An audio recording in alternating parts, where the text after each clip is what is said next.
Whoa, greetings, everybody. I am Demon Akamu, the process demon from the Shadowlands. I'm so sorry. I missed my stream yesterday. That's because I was really tired because I didn't sleep at all and I just couldn't make it in time. And to be honest, truthfully speaking, I probably should have just set up another stream later in the day, but I decided I could probably do stream on Tuesday instead. So, as makeup for last time, missing the stream yesterday, I will instead do stream on Tuesday, which is gonna be Apex. Right. Today I'm gonna be doing basically a little like reading stream. I'm basically just reading stories from Genshin, and I don't know. I really like the idea of just like reading some stories. I don't really, I don't know what any of them are about, and honestly don't think I'm really that good at it. But I do want to give it a try. So it's get into the game, I guess. And I'm not sure. Is there even any audio? Oh, there is, but there's no audio when you're in here. Because of that, I guess I'll play some background music. Ooh. Is that playing? Oh. It's basically, I just have some Genshin music in the background as I read some stories from Genshin. I don't know how it sounds. I can't tell if the audio is okay. But I just start reading.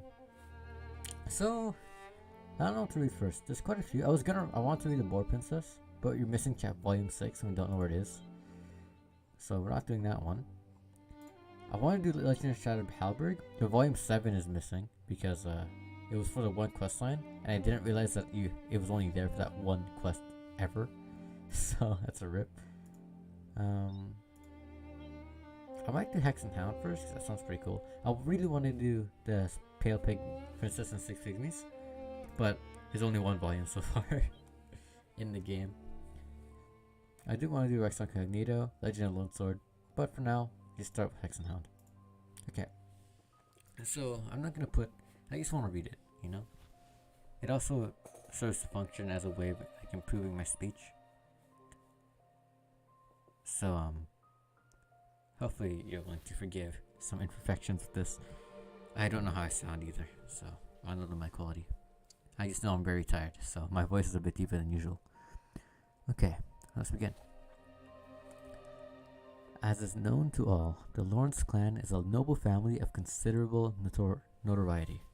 The nobles idle away their time, extorting the common folk to finish their lavish lifestyles. They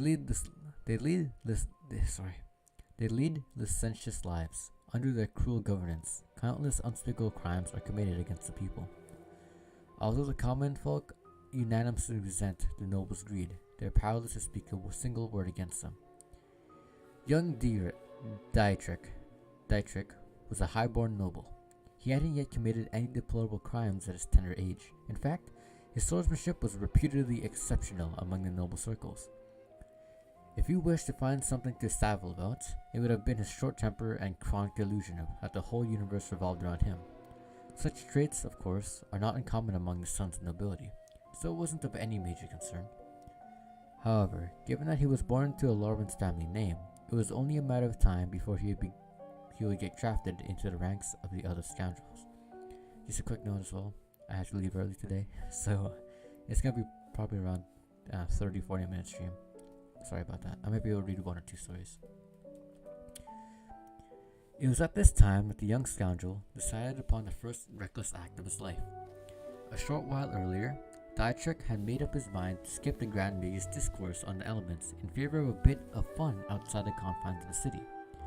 As he pressed his way through the streets crowded with commoners, his gaze fell upon a young lass with blonde hair and blue eyes. Dietrich was at a loss for words for the emotions that bubbled in his heart at that moment. The only thing he was certain of was that his heart had never thumped so loudly or so uncontrollably within his chest. So, this must be how dear mother feels when she sees her kitty. As Dietrich kept thinking in his heart, he suddenly found himself moving towards where she was standing. Much to his dismay, the young commoner girl didn't so much as bat an eyelid at him.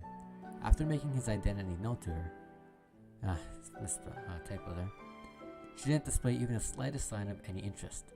Convinced that this commoner didn't understand what was good for her, he decided that he would carry her off under the cover of night.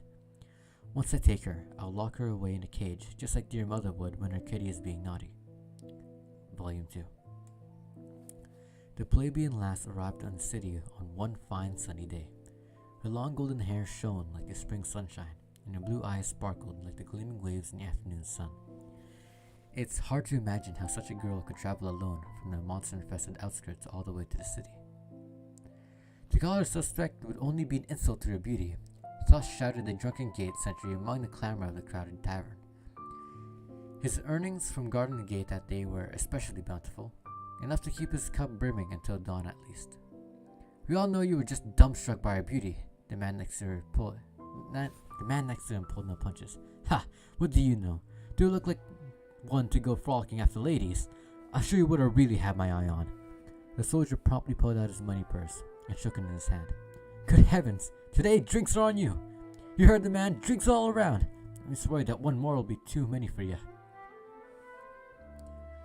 So, this traveling scholar who went by the name of Naughty settled into her newfound life in the city. Hold up, let me read the first paragraph again, because I feel like I missed something.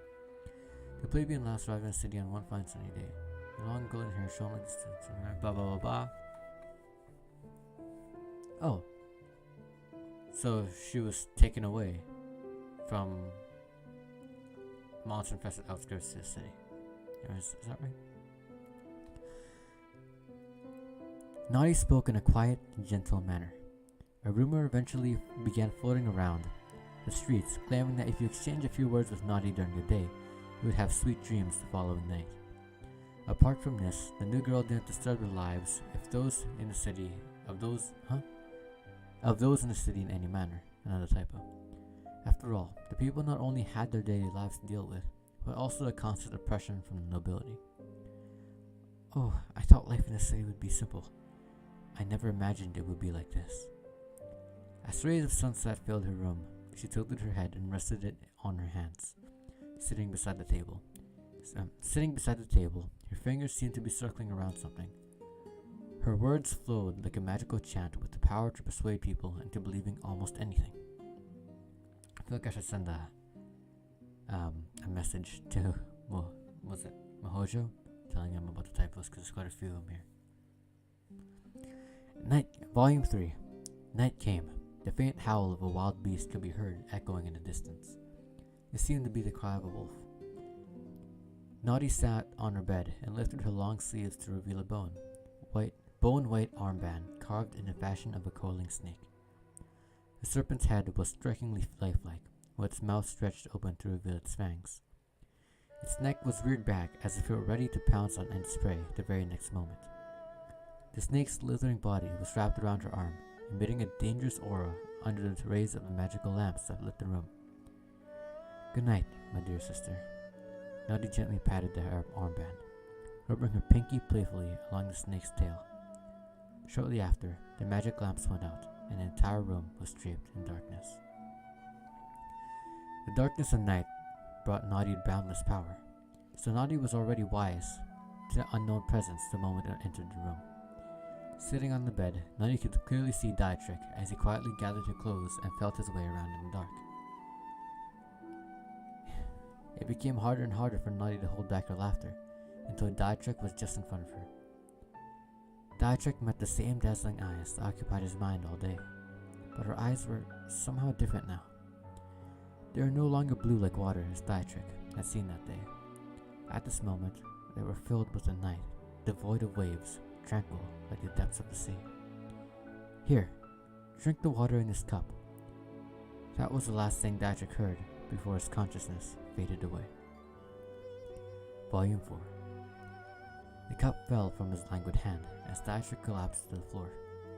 Naughty crouched beside Dietrich and relieved him of the saber sheathed upon his waist. She stroked the hilt of the blade for a moment before pulling back her hand, and a black gemstone that had been inlaid in the hilt fell into her palm. How convenient. You have brought the Eye of Eternal Night right to me. Thank you. Removing the snake armband as she spoke, she placed the black gemstone in the mouth of the snake. Scales and flesh began to quickly ripple from the snake's head down its body. A small black snake uncoiled in Naughty's hands. slithering off her palm and falling to the floor. The snake began to enlarge, forming into a massive python, red eyes and black scales, its twisting body almost filling the whole room. Naya extended her hand, and as the magical lamps illuminated the room, the python began to shrink down again and coiled back around her arm. Are you hiding? Nadia turned to gaze beneath the bed, under which she found a dog. It was trembling uncontrollably, probably frightened by the python a moment before. Oh, what a pity. I wanted to turn you into a wolf, but it seemed you turned into a dog instead. Although Nadia's words seemed to be apologizing, her voice lacked any hint of remorse. Dietrich still hadn't realized what had happened yet. It was only by pure instinct that he had scurried under the bed. Only then did he begin to come to his senses. He tried to say something after hearing Nadia's words, but no matter how hard he tried, only woof woof woof would come out. After hearing himself, Dietrich panicked and dashed out from under the bed. No matter how many times Dietrich leaped in front of the mirror, or how many times he howled in disbelief, the reflection of a striking young noble never appeared again. Dietrich then turned with a snarl and leaped towards Nadia. Without even being the least bit startled, she glanced at him with folded arms. Suddenly, Dietrich could no longer move towards her, no matter how hard he tried. That's not the proper etiquette for addressing a lady. It seems to be trained. Volume 5. Allow me to introduce myself again. I am not Frigga, but perhaps you're more familiar with my nickname. People call me the Enchantress of the Night. As she spoke, her long golden hair began to gradually darken, eventually turning black as the night sky outside the window. Her once sky blue eyes were now pitch black, ushering in the darkness of night. I'm your master now, of course. I will need to train you well. Notfrigga knelt down and placed a necklace that seemingly appeared out of nowhere on the still struggling Dietrich. The necklace shrank in size until it fit perfectly around his furry neck. No matter how he thrashed his head about,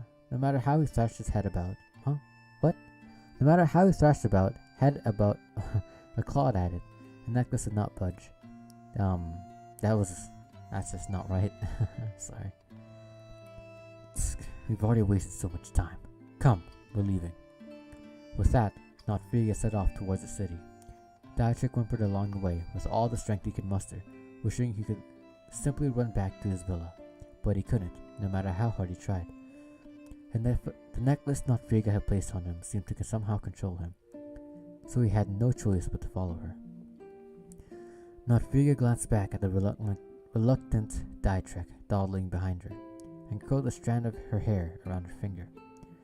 Although it is certainly amusing to watch you struggle in your current state, you are much too noisy. So unless you'd like a taste of my new Silence of the Night spell, you'd better keep your yapping mouth shut. The whole world seemed to fall into silence at that moment. Intuition told Dietrich that it'd be best not to become the latest test subject for Notfrigga's new spell. Okay, so I was kind of expecting like a a Stockholm syndrome kind of story, where like Notfrigga would have been like kidnapped and then like would fall in love with Dietrich, and then Dietrich would like realize like how truly gorgeous she is and how beautiful she really is, and would give her the choice and like return her back, but then she wouldn't want to go back or something like that. I don't know what I was expecting, but it surely wasn't that. Holy fuck, poor Dietrich. Well, that's what you get for being a motherfucker. Okay, next story. Legend of the Lone Sword. Again, apologies, my voice isn't the best for this, and I do have a bit of trouble speaking, so please forgive that. Okay. Legend of the Lone Sword, Volume 1. A single sword's light pierced the night sky, unchallenged by any star or moon. The autumn wind in the mountains wept aloud, following the whirling dance of the lonesome blade. Driving wind and falling rain accompanied a single traveler on his journey home. This person's hair was wild and his face fierce, and he seemed most fey indeed. His clothes were thin, and he swayed this way and that in the center of the homeward path, like one sick or hurt to the quick. What? Sorry, what's this trying to say? It seemed this way and that in the center of the homeward path, like one sick or hurt, to the quick seeming more like some ghoul than a living man. I'm not sure what I was trying to say. Apologies if I read that wrong. He had been on the path 3 days. 3 days he had gone hungry and without any sleep. A few days ago he had a name and a famed sword, and his fallen martial arts school. But now he only wore sorrow and worry on his brow, which rolled off him, carried by the sudden rain, and onto the mud below, eroding the soil. 3 days ago, that nameless swordsman had a feud with him, a feud that saw his master and junior buried in the merciless mountain snow as the screaming snow was stained red. Today he had a new name, Jin the 72nd, for he was the last of the 72 members of their school. He did not know how long he had walked before he heard the sound of carts behind him. Jin the 72nd shuffled to the side of the road and stopped, asking, "Is your cart headed for Tupai village?" The cart driver saluted him and replied, "Few of the carts on this road do not do so." Jin the 72nd then asked, "Then pray will your cart bear another man?" The cart driver said, "It could, but you did not ask if I would." Jin the 72nd did not understand. "If you travel to Tupai village, why would you not take me?" "For you are not I, nor I you," the driver replied. What a waste of words. And no sooner had that been said than the blade left its sheath. The cart driver felt but a single chilling cold and fell from his cart to the floor without a struggle, never to speak again. Damn. Jin the 72nd was just a person. Though he had lost everything, even his heart, and his most bold brashness had ebbed, he had always hated pointlessly talkative people most of all. Riding the blood-stained cart, Jin the 72nd departed for Tupai village. Volume 2. They say that in a faraway land, Tupai meant to burn away vanity's dross to attain the gem of truth. Tupai village lay at the foot of a barren mountain, passable to the outside world only by a single ancient path, the very same that lay beneath Jin the 72nd's feet.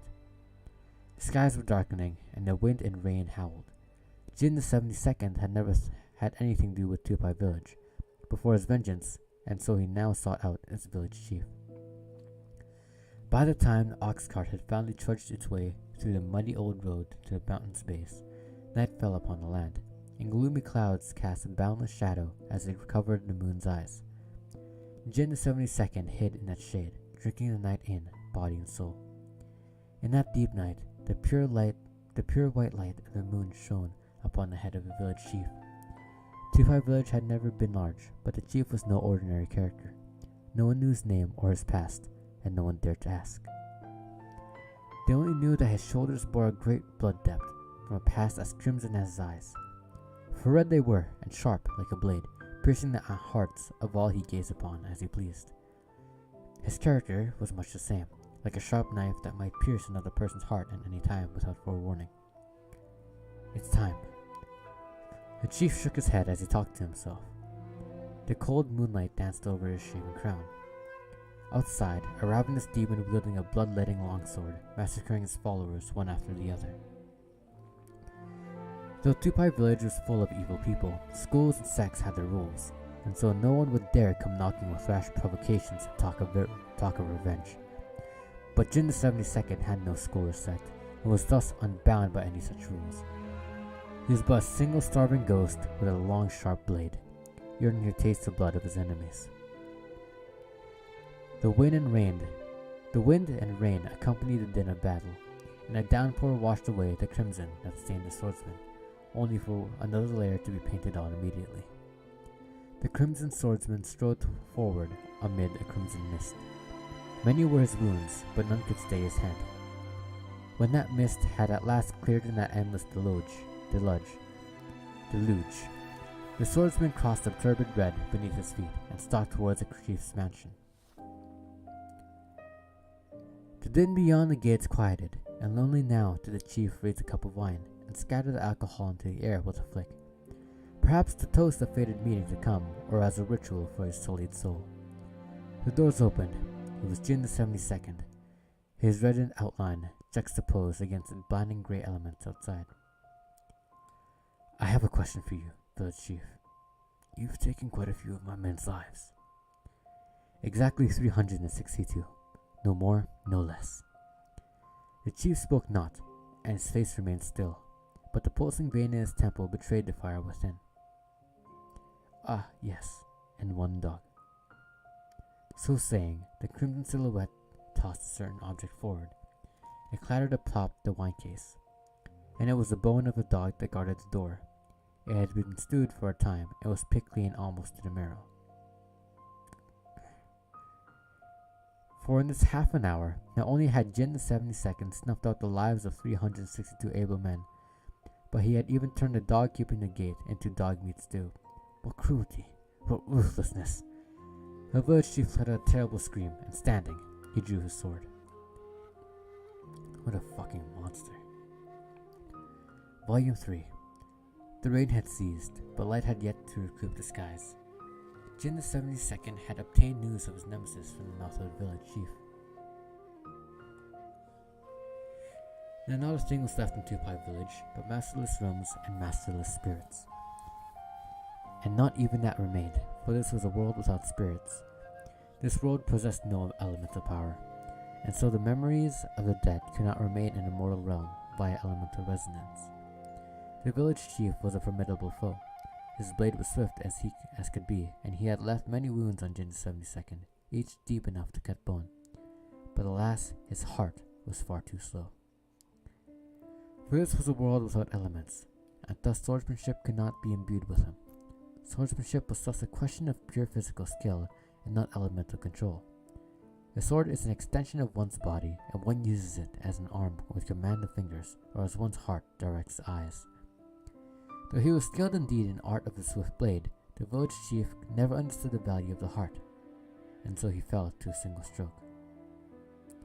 Jin the 72nd strode towards the fallen chief, discarding the broken incense burner in his left hand.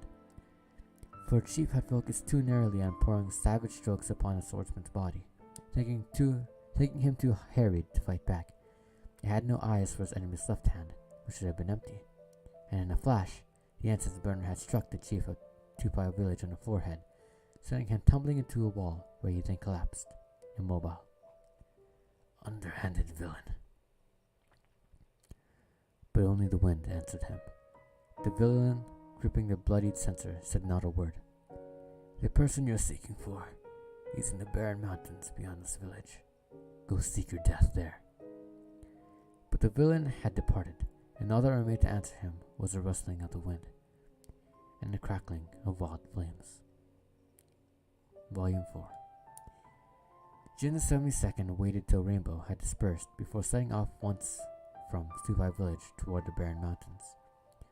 Ancient legend held that these barren mountains had been brought into being by slices from the celestial emperor's blade, and thus were incredibly hard to scale. Folk tales also held that they were called barren, for they had soaked up the tears of the Earth Mother, and thus had been bitterly salty lands where nothing grew. The barren mountains had once been mined for gold and gems, but the mines had all been ruined in an earthquake, their workers buried within. No one tried ever again to create the facilities to mine the mountain's bounty, and its caverns were infested with wicked beasts and bandits. And among these evils hidden in the mountains was Jin the 72nd's nemesis.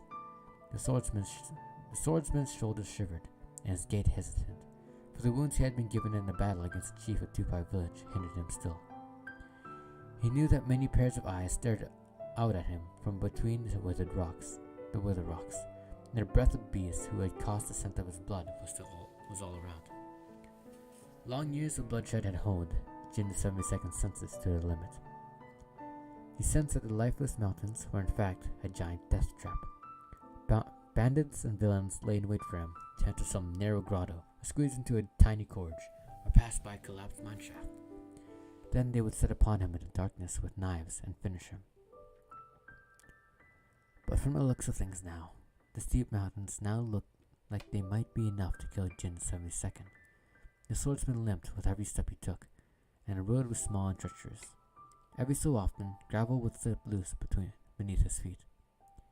At the same time, upon a cliff twisted about with sinuous dead trees, two figures squinted as they observed the tiny wanderer.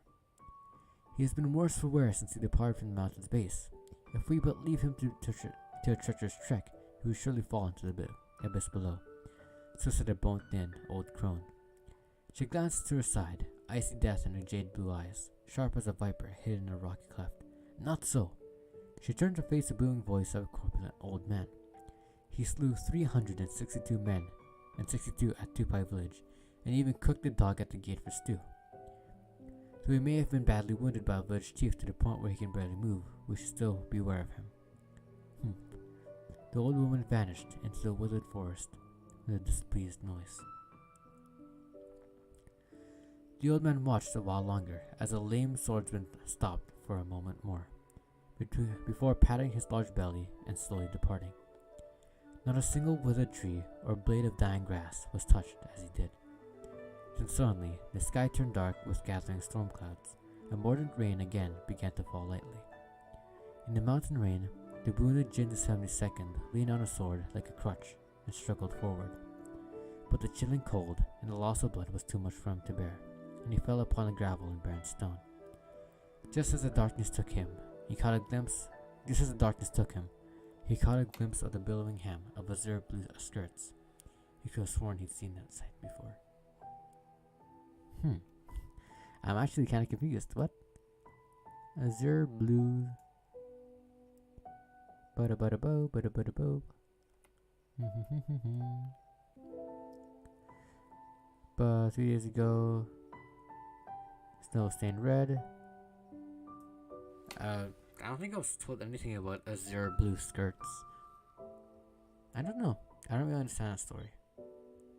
I just know that Jin 72nd is kind of an asshole. He slaughtered an entire village and cooked a dog. Like, that's pretty fucked. And for what reason? The reason why is because he was the last of his... It's because some other dude, some random guy killed like 2 of his people, so he's like, oh, you know what? I'm gonna slaughter an entire fucking village and cook its dog. Like, this guy's just an asshole. This guy didn't deserve to live. Like, I don't care if you're the last of your kind. You don't get to kill everybody else because of it.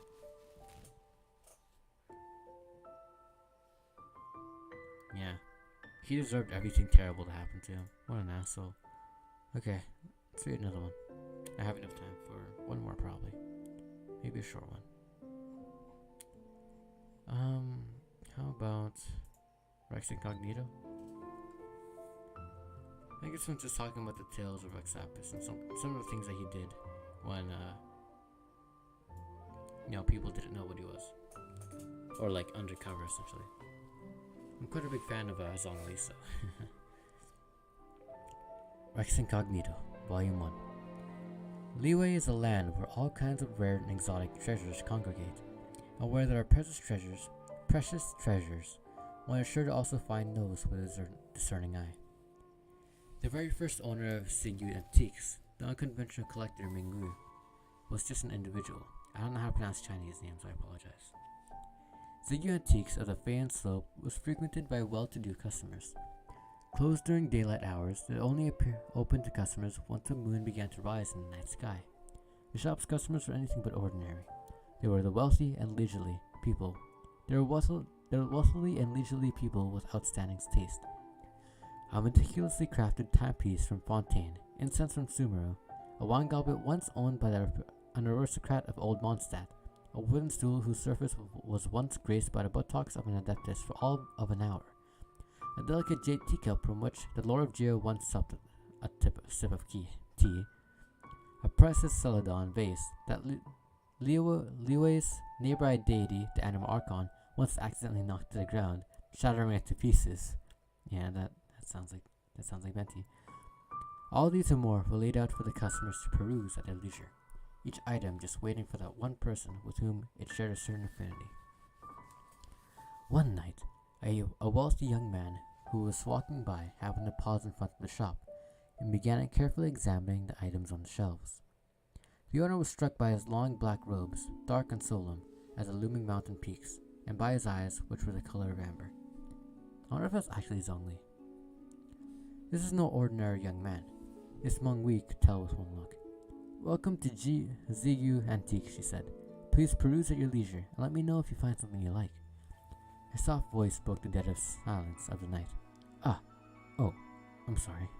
The young man smirked and spoke in a subtly coy manner. I'm just rather taken with this exquisite counterfeit. Wow, Jesus Christ.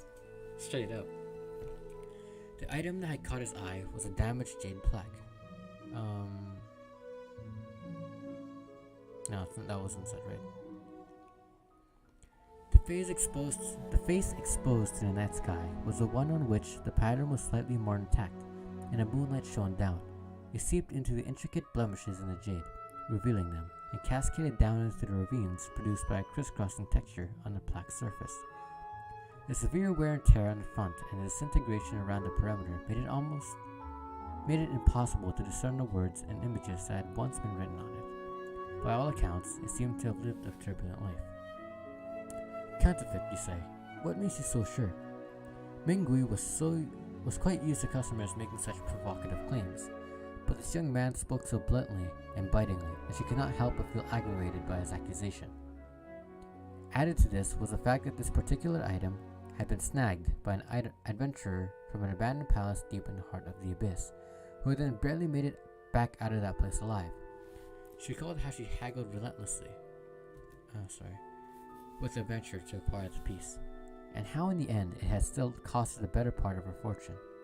If this truly was nothing more than a counterfeit, not only would it imply that she had lost an immense portion of her wealth, but it also mean irrevocable damage to the reputation of Ziyu Antiques as connoisseurs of quality. Meng Wei knew what she had to do. Not only must she somehow get rid of this calamitous customer who threatened to ruin her entire business, but she must also find a way to sell this jade plaque to him in the process. Please continue, she said. I would hope that you can give me a detailed appraisal. As we all know, Teyvat was plunged into chaos 2.5 millennia ago, when the gods declared war on each other, the ensuing conflict spreading to all people in all corners of the land. Teyvat may not have been divided into the same 7 nations we know today back in that age, but then, just as now, the people had their own settlements, cities, and civilizations. Gods whose names have now long since been forgotten were now venerated, worshipped, even adored by their people. Our forebears took pearls and shells from the sea, jade from the mountains, rock from the plains, and salt crystals from the earth, each to build idols in the form of their gods. Jade plaques of this kind are relics of that era. They belong to an ancient tribe who worshipped Rex Lapis, though, of course, the Geolord probably did not yet go by the name Rex Lapis at that time. This was an age when the people watched the gods clash in bitter battles before their very eyes. Rex Lapis would not establish a currency of the 7 nations and cast the first moral coins for quite some time, so the tribes traded using pieces of ore they would chance across from time to time, with idols made in the likeness of the Geolord to ensure their price stability. As you can see, mortal wisdom is quite a fascinating thing. They were making their own way in the world even before Rex Lapis had made provisions for them to do so. The young man paused, as if to contemplate the observation he had just made. He stood there, cloaked in a veil of silver moonlight, which somehow served to make him ever so slightly more diminutive in stature. This type of jade plaque is a rare find in this day and age. Most of them are buried in riverbeds up in the mountains, and since each one is hand-carved, they are all unique. That is why they typically sell for astronomical prices. To claim that they are priceless would not be an exaggeration. So it is quite a shame indeed that the one you display on your shelf is a recent counterfeit. By recent, I mean that it was probably made in your father's generation at the earliest. There is an industry saying, the jade without blemish is no jade at all. This jade, for instance, has remarkably few imperfections, and translucency is too good to be true, all of which points to the fact that it is unlikely to be a product of our forebears' making. As a side point, I would also add to that the image carved onto this jade is that of a woman. This is a highly unusual thing to see among similar relics from the era in question. The young man held the plaque up to the moonlight to inspect it in more detail.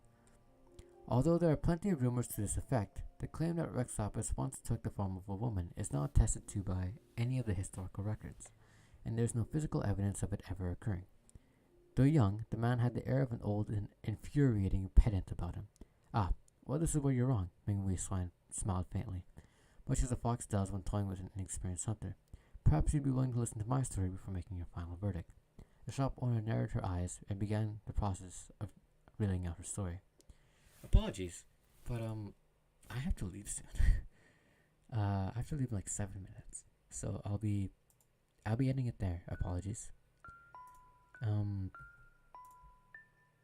Perfect timing because the music just ended. This was a bit of a different stream. Nothing like, well, kind of like Valhalla, I suppose, but I hope it was enjoyable if you did come by and watch it.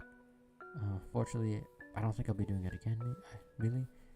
But maybe if more stories are released in Genshin, I'll do another reading, and maybe I'll finish Rex Incognito. But sorry, I gotta end it here. If you enjoyed, I hope you stop by again. I'm host streaming usually every day except Tuesday and Thursday, except for this Tuesday I'll be streaming anyways, and I missed this Sunday because I'm a dumbass, but I'll try and make up for it. With that, the nightmare has ended and it's time to wake up. Goodbye.